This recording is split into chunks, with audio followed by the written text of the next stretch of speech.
Stay here and don't tell anyone you're my wife, my husband whispered as we stepped into the ballroom.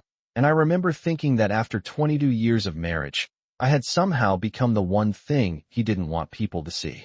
The party was being held at the top floor of the Harrington Grand Hotel in downtown Chicago, the kind of place where the chandeliers sparkle like frozen fireworks and the windows stretch from floor to ceiling, showing the whole city glowing beneath the night sky. Daniel's company had just signed a major deal, and this celebration was meant to impress investors, board members, and executives from across the country. Waiters moved through the crowd carrying trays of champagne flutes, the soft sound of glasses clinking mixing with polite laughter and low conversations about markets, contracts, and future expansions. Daniel adjusted the cuff of his expensive suit and gave me a quick glance, the same distracted glance he had been giving me more and more often these past few years. "Just stay by the bar for a while," he said quietly. "These people can be a little intense." I nodded, because nodding had become my specialty over the years. I stood near the edge of the room while Daniel disappeared into the crowd, shaking hands, smiling widely, clapping men on the shoulder as if he had known them his entire life. From where I stood, I could see the whole performance unfolding. My husband was charming, confident, almost glowing under the golden lights of the ballroom. Anyone watching him would think he had built this life entirely on his own. I picked up a glass of sparkling water from the bar and turned slightly toward the windows. The city looked calm from 30 floors up. Traffic lights blinked red and green like quiet signals far below. For a moment, I let myself breathe. I had worn a simple navy dress tonight, the same color Daniel once said made me look elegant. Years ago, he used to introduce me proudly at events like this. "This is my wife, Evelyn," he would say with a smile that reached his eyes. But somewhere along the way, introductions had changed. At smaller gatherings, he sometimes forgot my name entirely. Tonight, apparently, it was easier if I simply didn't exist. A group of executives laughed loudly nearby, and one of them glanced at me with mild curiosity before returning to his conversation. I could almost hear the silent question behind his eyes. "Who is she? Staff? Someone's guest?" I had learned not to answer those questions anymore. I watched Daniel across the room as he spoke with a tall man wearing a silver tie. Daniel leaned forward, nodding eagerly, his posture slightly bent in the way people do when they want approval. I recognized that posture well. It had been appearing more and more in recent years. Ambition can change a person slowly, like water shaping stone. At first you don't notice it. Then one day you realize the landscape looks completely different. A server offered me a tray of appetizers. I thanked him politely and took one, though I barely tasted it. The music in the background was soft jazz, something meant to sound sophisticated without distracting from conversation. The room smelled faintly of citrus and polished wood. Everything about the evening had been designed to create an impression of success. I wondered briefly if Daniel remembered that I had once attended rooms like this on my own, long before his career ever began. But those were old memories now, folded away like photographs in a drawer. Across the ballroom, the doors near the elevator opened and a quiet ripple moved through the crowd. Conversation slowed. A few people straightened their jackets instinctively. I noticed Daniel glance toward the entrance as well, his face suddenly alert. Someone important had arrived. I stayed where I was beside the bar, perfectly still, watching as the tall figure stepped inside. He was older than most of the guests, with silver hair and a calm presence that seemed to pull the room's attention toward him without effort. People began turning in his direction, one by one. Even from across the ballroom, I could see Daniel adjusting his tie again, preparing himself. The man greeted a few executives politely, exchanging handshakes and brief smiles. Then his eyes moved slowly across the room. It was the kind of careful glance that belongs to someone who has spent decades studying people. For a moment his gaze passed over the bar where I stood. Then it stopped. I felt it before I fully understood it. The man turned completely toward me, his expression shifting from polite interest to unmistakable recognition. He began walking across the ballroom. The crowd parted slightly as he approached, the quiet movement drawing attention from several nearby guests. I remained where I was, one hand resting lightly against the edge of the polished counter, my heart beating with a strange calm I couldn't quite explain. When he reached me, he studied my face for a brief second that felt much longer. Then he smiled slowly and said, in a voice clear enough that the nearest conversations faded away. Evelyn Carter, I've been searching for you for 12 years. For a moment, I did not answer him. The music in the ballroom continued playing softly. Glasses still clinked somewhere behind us, but the space around the bar seemed to grow strangely quiet as several nearby guests turned their heads. The man standing in front of me looked exactly the way I remembered, only older. The sharp confidence in his eyes softened slightly by time, but still unmistakable. Alexander Grant had once been the youngest executive anyone in Chicago's financial district talked about, a man known for turning struggling companies into success stories almost overnight. Seeing him here was not surprising. What surprised me was the way he was looking at me, as if he had finally found something he had been searching for across a very long distance. I set my glass carefully on the counter and offered a polite smile, the kind that hides more than it reveals. It has been a long time, Mr. Grant, I said calmly. My voice sounded steady, though inside my thoughts were moving quickly through memories I had not visited in years. Around us, several conversations had paused completely now. People were watching. Some recognized Alexander Grant immediately. Others simply sensed that something important was happening near the bar. I noticed Daniel across the room. At first he looked confused, as if he was trying to understand why the chief executive officer of his entire company had walked straight past dozens of executives to speak with the quiet woman standing alone beside the drinks. Then his eyes met mine, and I saw the exact moment the confusion turned into something closer to alarm. Alexander Grant let out a quiet breath, almost like someone who had been carrying a question for many years and was finally able to put it down. You disappeared, he said gently. One day you were solving problems nobody else in the room could even understand, and the next day you were gone. I felt a small ripple of laughter inside me, though I did not show it. Life has a way of rewriting stories once enough years pass. Life moves people in different directions, I replied. Sometimes those directions are not planned. He studied my face for another moment, and then he nodded slowly, as if confirming something to himself. 12 years, he repeated quietly. I asked about you in 3 different companies. Nobody seemed to know where you went. A few guests standing nearby were openly listening now. I could hear whispers beginning to move through the room like small waves. Daniel had started walking toward us, his steps quick but careful, the way someone approaches a situation they do not fully understand yet. I could almost predict the expression on his face before he arrived. Mr. Grant, Daniel said when he reached us, his voice slightly tighter than usual. It is an honor to see you here tonight. Alexander Grant turned his head toward him politely, though the attention in his eyes shifted only slightly away from me. Daniel, he said with a brief nod of recognition. Congratulations on the deal your team closed this quarter. Daniel straightened slightly, clearly pleased to hear that acknowledgement. Thank you, sir. We have been working very hard. Alexander Grant glanced between the two of us, his expression thoughtful. I did not realize you knew Evelyn. Daniel hesitated. It was a very small pause, perhaps only 1 second, but in a crowded ballroom moments like that stretch longer than they should. Yes, Daniel said carefully. We know each other. I noticed the way he avoided using the word wife. Alexander Grant's eyebrow lifted just slightly, the way people react when they sense an answer that is technically correct but incomplete. Interesting, he said slowly. Because the last time I worked with Evelyn Carter, she was the person quietly rewriting entire strategies while everyone else in the room argued about spreadsheets. A quiet murmur spread through the nearby guests now. Daniel blinked once, clearly trying to process what he had just heard. I am sorry, he said with a polite smile that looked increasingly uncertain. I think there may be some confusion. Alexander Grant turned back toward me with a calm certainty that made the room feel even quieter. There is no confusion, he said.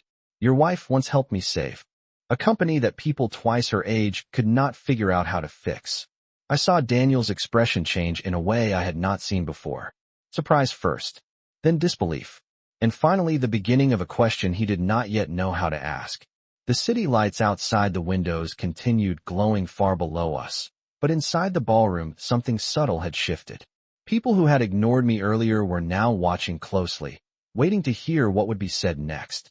Daniel's smile remained in place, but it no longer looked natural. It was the kind of smile people wear when they are suddenly unsure which version of reality everyone else in the room is seeing. I watched him carefully, noticing the tiny shifts in his posture that most people would miss. His shoulders stiffened. His hand moved unconsciously to adjust the sleeve of his jacket again. For years I had learned to read those small signals. They appeared whenever he felt the ground moving beneath his feet. Alexander Grant remained calm beside me, his presence steady and almost patient, like a man who had waited long enough to see how a moment would unfold.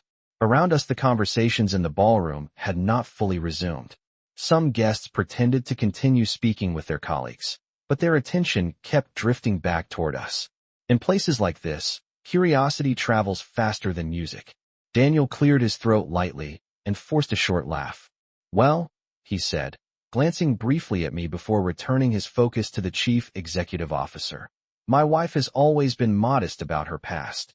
The word wife sounded almost unfamiliar in his voice, as if he had only just remembered it belonged in the sentence. Alexander Grant tilted his head slightly, studying Daniel with the same thoughtful look he had shown when he first recognized me. "Modest is one way to describe it," he said calmly. "Invisible might be another."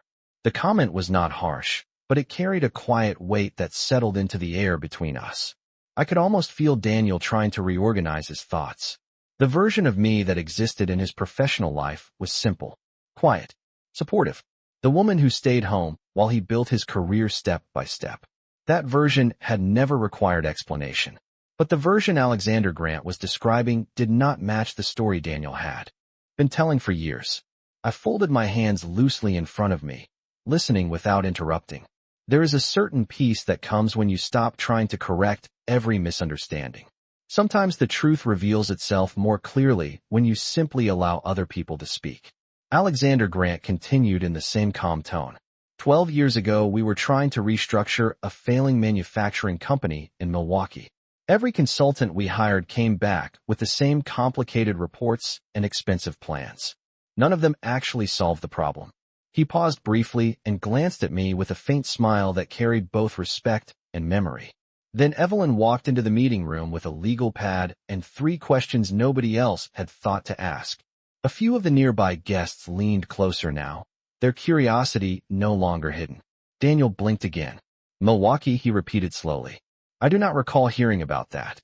I could not help noticing the careful way he chose his words. He was not denying the story. He simply had never been part of it. Alexander Grant gave a small nod.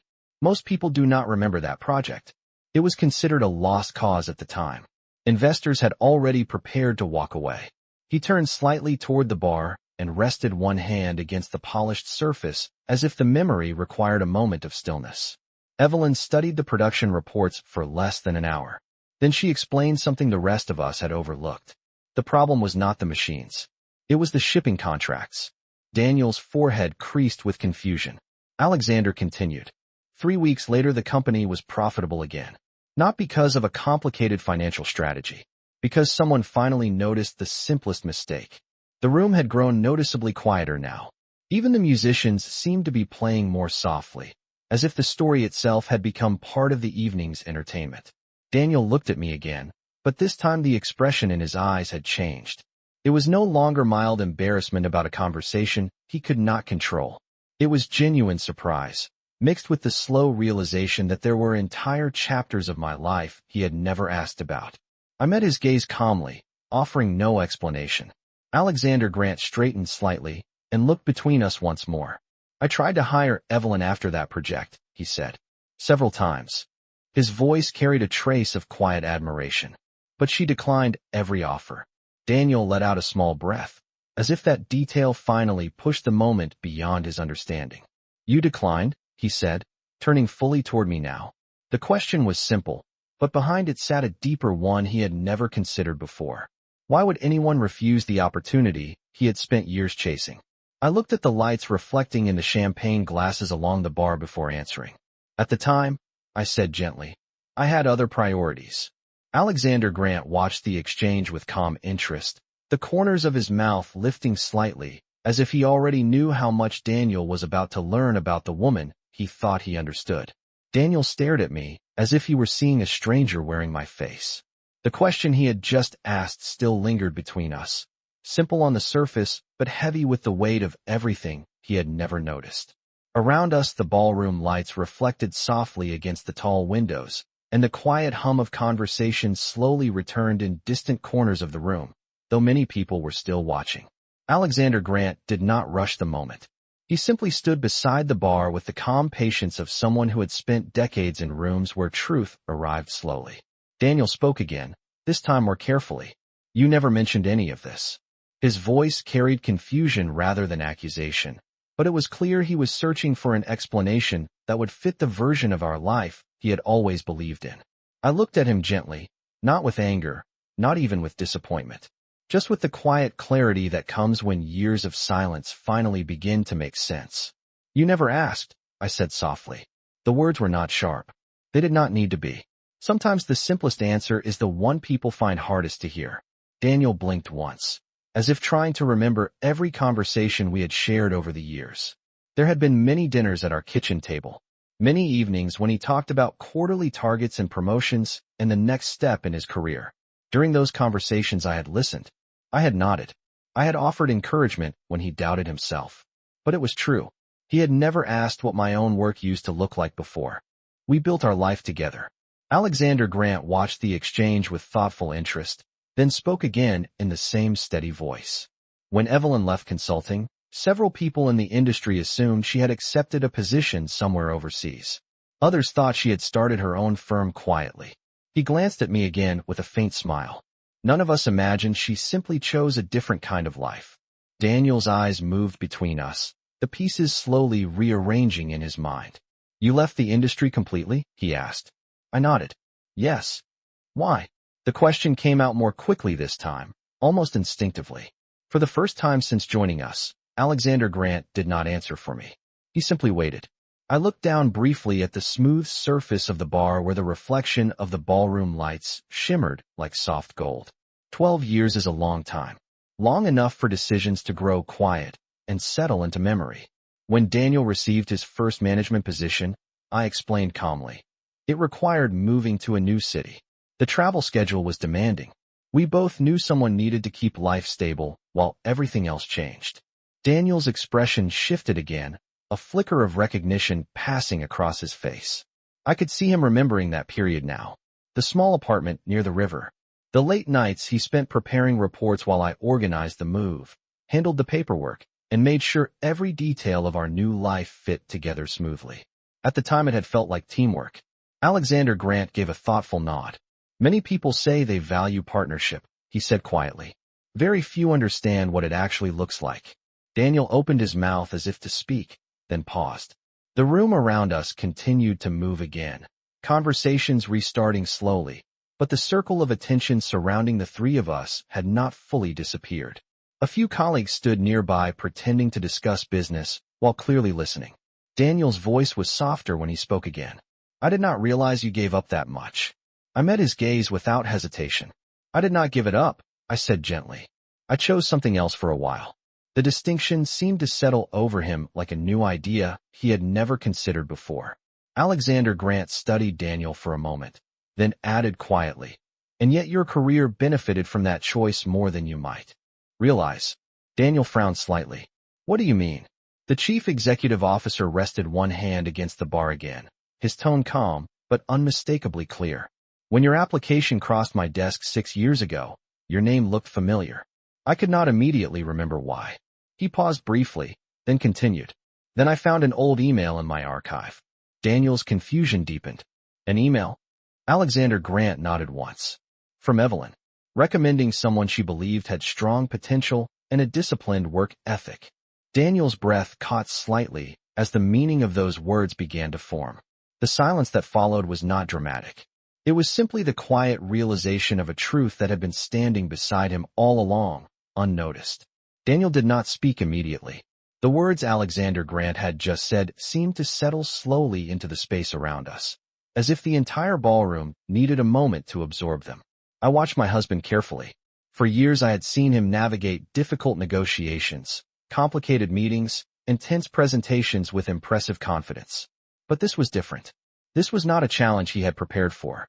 This was a piece of his own history being revealed in front of colleagues who had only ever known him as the rising executive with a sharp mind and steady ambition.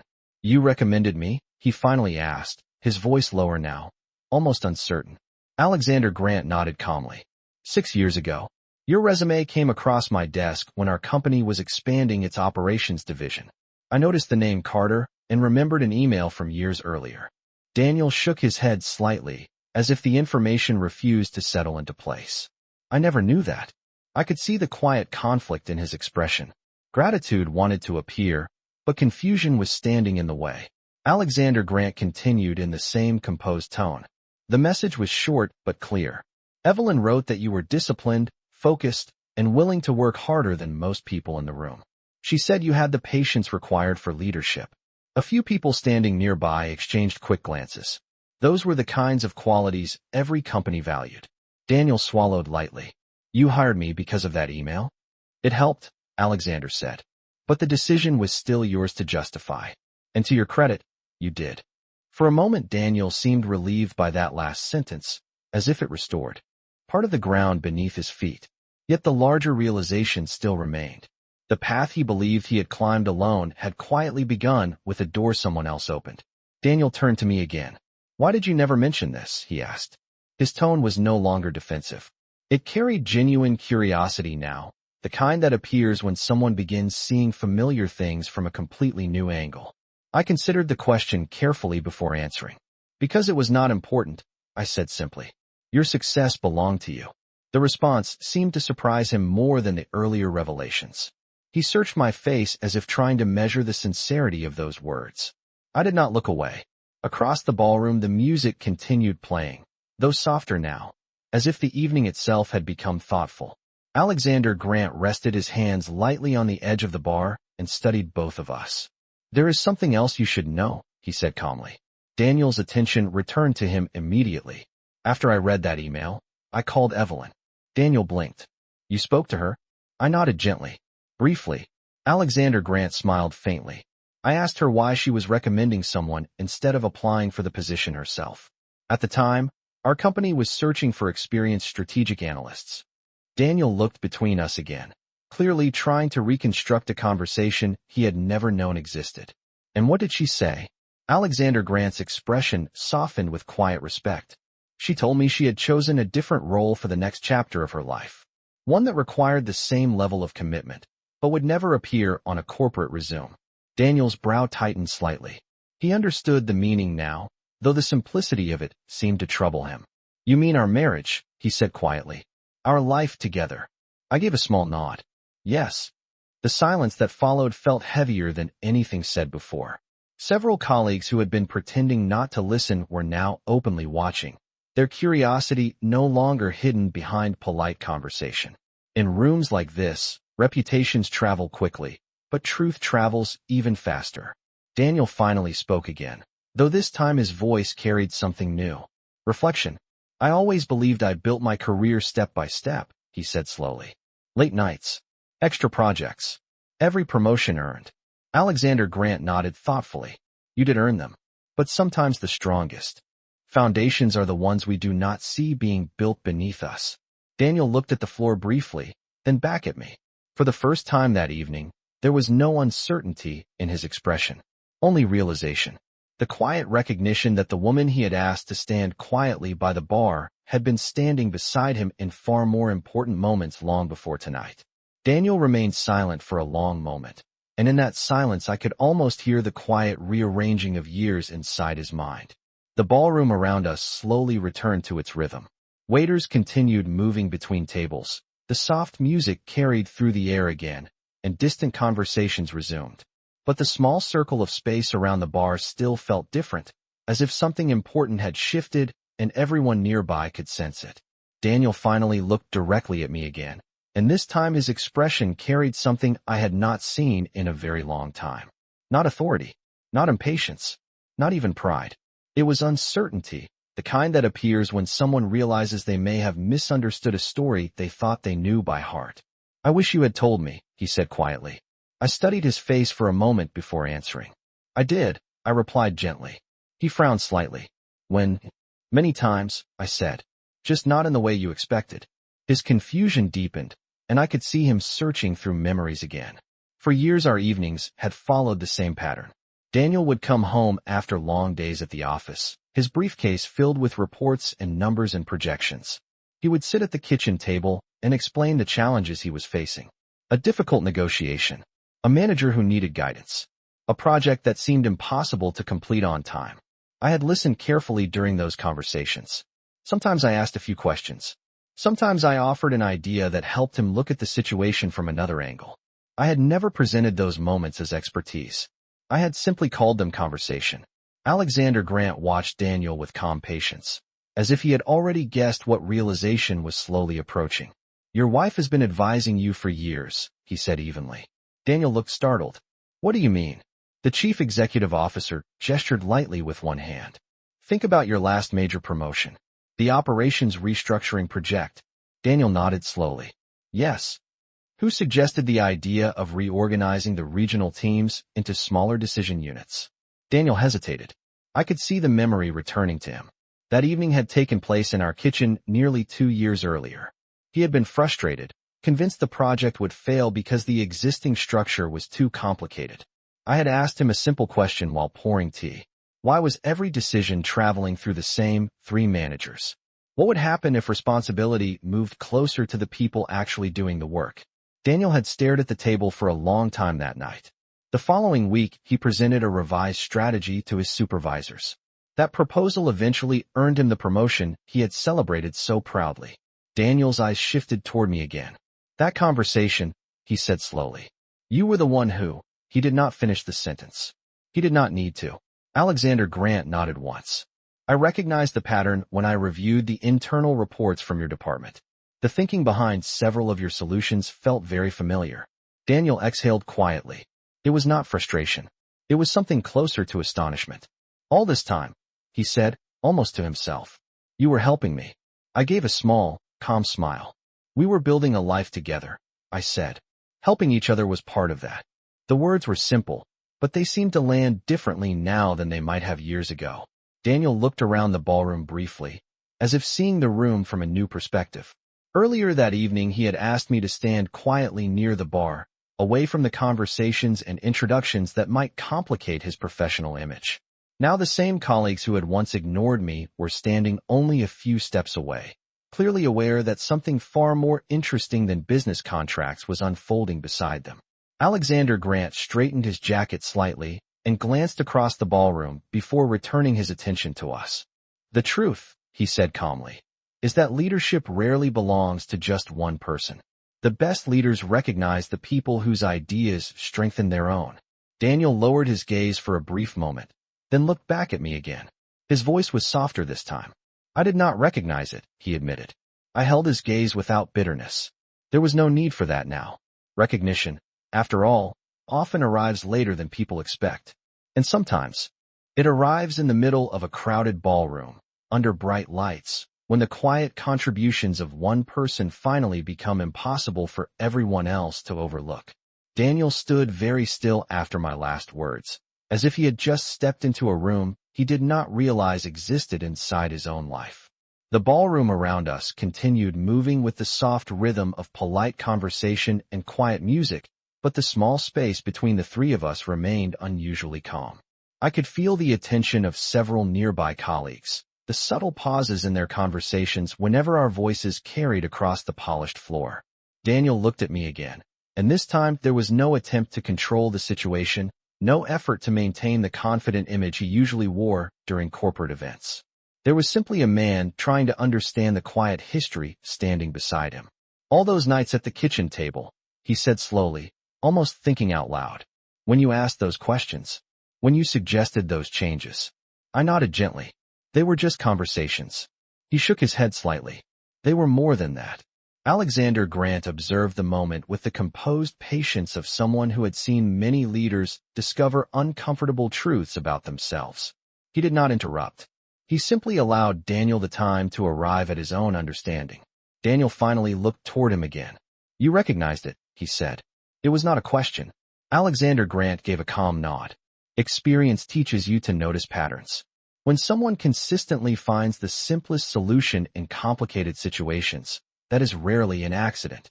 Daniel let out a quiet breath. It was not frustration. It was something closer to humility. the kind that appears when pride slowly makes room for awareness. For several seconds, none of us spoke. I could hear the faint sound of laughter from another corner of the ballroom and the gentle hum of the jazz band near the stage. The evening had returned to its elegant flow, yet something had clearly changed. People who had barely noticed me earlier were now watching with thoughtful curiosity. Some of them were clearly replaying the conversation they had overheard, connecting it to the professional reputation Daniel had built over the years. Alexander Grant finally spoke again, his tone calm but direct. "Evelyn," he said, turning slightly toward me. "I have a question I should have asked a long time ago." Daniel glanced between us, surprised again. "What kind of question?" Alexander Grant ignored the interruption politely and kept his attention on me. "Have you ever considered returning to strategic consulting?" The words hung in the air for a moment, simple yet powerful.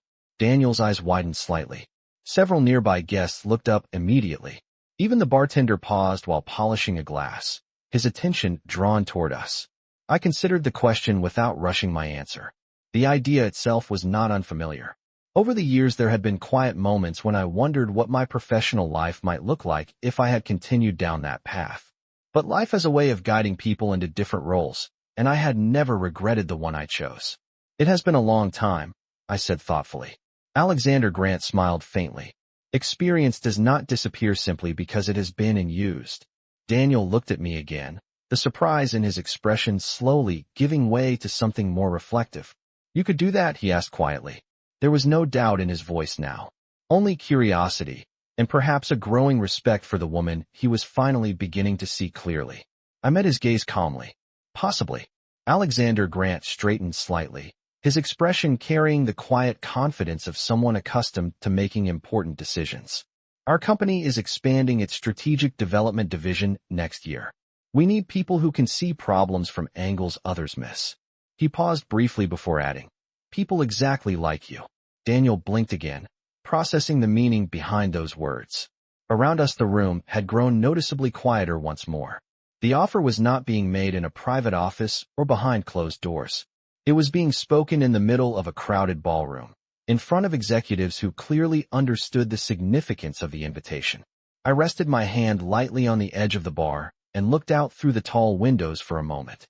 The Chicago skyline shimmered in the distance, the city lights stretching across the dark horizon like thousands of quiet possibilities. When I turned back toward them, my voice remained calm. "I appreciate the offer," I said, "but decisions like that deserve careful thought." Alexander Grant nodded with understanding. "Of course they do." Daniel watched me closely now, as if realizing that the future he had always assumed was already written might actually be changing in front of him. The music in the ballroom slowly grew louder again as the conversations that had paused around us began to move forward, but the shift in attention was impossible to ignore. Several executives who had once walked past me earlier in the evening were now standing a little closer, their expressions thoughtful, their curiosity no longer hidden behind polite smiles. Alexander Grant did not rush me. He simply rested one hand against the bar and waited with the calm patience of someone who understood that important decisions should never be pushed. Daniel, however, looked as if the ground beneath his expectations had quietly changed shape. For years he had moved through rooms like this with the certainty that his career path was clear, his role defined, and our life together arranged in a comfortable order that would remain stable. Now that order was beginning to look less certain. "I never realized you still had opportunities like that," he said slowly, his voice careful but sincere. I studied his face for a moment before answering. "Opportunities appear when people remember what you are capable of," I said gently. "They disappear when everyone assumes you stop being capable." Daniel lowered his gaze briefly, absorbing the meaning behind those words. Alexander Grant glanced across the ballroom, where several senior managers were now watching our conversation with open interest. "Evelyn," he said calmly, "your work 12 years ago changed the direction of one company. Since then our organization has grown to include divisions across multiple states. Strategic decisions today affect thousands of employees and millions of customers. The ability to see problems clearly is more valuable now than it was back then." I could hear the quiet respect in his voice. It was not flattery. It was recognition. I folded my hands lightly in front of me and looked out through the tall glass windows again. The Chicago skyline stretched across the night like a field of quiet stars. Somewhere below us, traffic moved steadily through the streets, people continuing their lives without any awareness that a small moment of truth was unfolding 30 floors above them. Daniel followed my gaze for a moment before speaking again. "Would that mean you would be working here?" he asked. The question sounded simple, but I could hear the deeper uncertainty behind it. If I accepted the invitation, our lives would change in ways he had never expected. The quiet rhythm we had built together would suddenly include a different kind of partnership. Alexander Grant answered before I did. "Our strategic development division operates in several cities," he explained. "Chicago, Denver, and Boston primarily. But most of the work involves analysis, planning, and guiding teams who already manage the daily operations." Daniel nodded slowly, processing the information. I could see the realization forming again. The woman he had once asked to stand quietly near the bar was now being considered for a role that influenced decisions far beyond this ballroom. After a moment, he looked back at me. "If you wanted to do it," he said carefully, "I would support that." His words were honest, but there was also a hint of humility in them now, a recognition that support was not something he had always offered so freely in the past. I appreciated the effort it took for him to say it. Alexander Grant watched the exchange with quiet interest, then added one final thought. "You do not need to decide tonight," he said, "but I would like you to visit our office next week. Meet the team. See the projects we are working on. Then you can decide whether this chapter of your life deserves to reopen." The offer was simple, yet the room seemed to grow still again as the meaning settled into place. Daniel looked around briefly at the colleagues who were now pretending to focus on their drinks while clearly listening. The same people who had once seen me as an unimportant guest were now witnessing a very different version of the story. I turned back toward Alexander Grant with a calm smile. "I will think about it," I said. He nodded once, satisfied. Daniel remained beside me quietly, his expression thoughtful. For the first time that evening, he did not look like a man trying to control the way others saw him. Instead, he looked like someone learning to see the person standing beside him in an entirely new way. The conversation around us slowly returned to its comfortable rhythm, but the energy of the evening had clearly shifted. I could feel it in the way people glanced toward me when they thought I was not looking, in the quieter tone Daniel now used when speaking beside me, and in the thoughtful patience with which Alexander Grant allowed the moment to settle. The ballroom lights reflected softly against the polished floor, and the city outside continued glowing beneath the wide windows like a calm reminder that life never pauses for long. Daniel remained beside me, his posture different from earlier in the evening. When we first entered the room, he had walked slightly ahead of me, moving with the practiced confidence of a man accustomed to introductions, handshakes, and quiet admiration from colleagues. Now he stood at the same pace as I did, not in front, not behind, simply beside me. It was a small change, but sometimes the smallest changes reveal the largest realizations. After a moment he spoke again, his voice thoughtful. "I think tonight may have been the first time I truly listened to you." The honesty in his words surprised me slightly, though I did not show it. "Listening is a skill people learn slowly," I said calmly. "Most of us believe we already know how." Daniel gave a quiet nod, accepting the truth of that statement without argument. Alexander Grant glanced toward the stage where the musicians had begun playing a slightly livelier tune, then back at us. "I should greet the rest of the board before they begin wondering where I disappeared to," he said with a faint smile.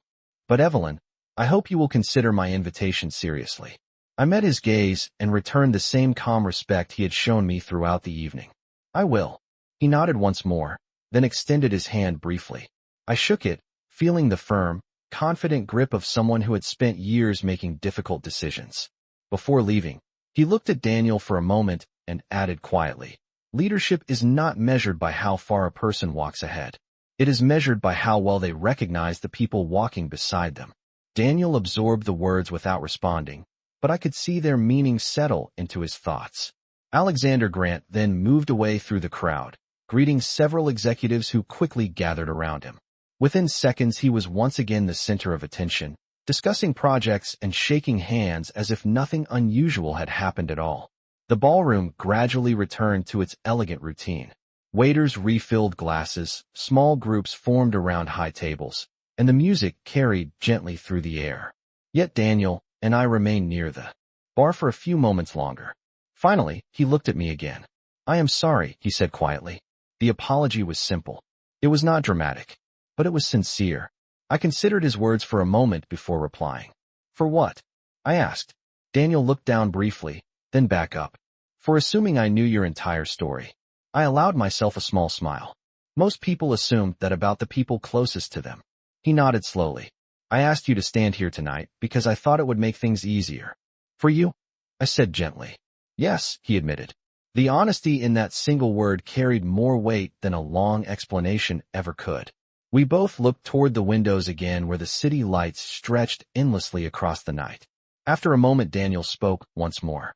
If you decide to take that opportunity, he said carefully, I will not ask you to stay in the background anymore. I turned toward him, studying the sincerity in his expression. Then I answered calmly, with the quiet certainty that had grown stronger throughout the evening. Daniel, I said softly, I was never in the background. You were simply looking in the wrong direction. He did not argue. He simply nodded, as if understanding at last. And for the first time since we walked into the ballroom that evening, the silence between us felt balanced, like two people finally standing in the same place rather than pretending one of them had always been invisible.